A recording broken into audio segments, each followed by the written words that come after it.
Before we get into pipelining, we need to modify the LC3 design, specifically the phases of instruction execution, to make it conform to the phases that we see in a typical pipeline machine.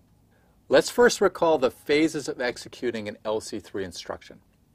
We fetch the instruction, we decode it, we evaluate the address for a load or store, we fetch the operands, we execute the operation, and then for those instructions that write to memory or the register file, we store the result.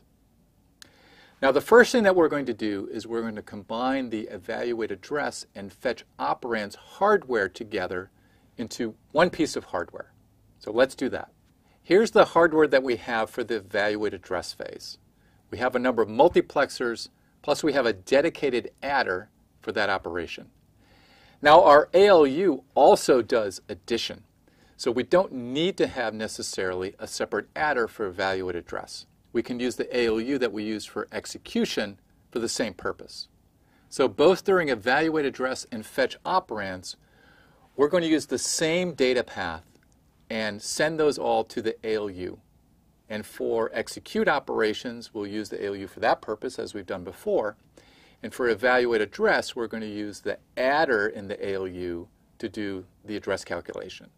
Now we're going to combine the decode instruction and fetch operands phases of execution.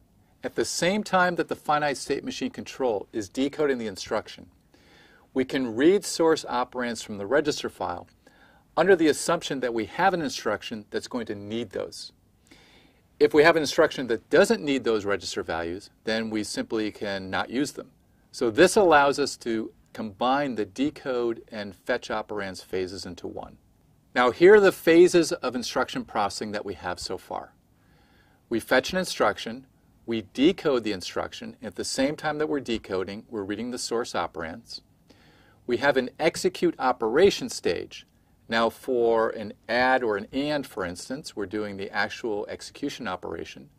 But for a memory instruction like a load or store, we're forming the address using the ALU. Then we have a store result phase where we write to memory or we write to the register file. But we're missing a phase for memory access. During the execute phase, we're forming the address, but then immediately following that, we have a write result phase.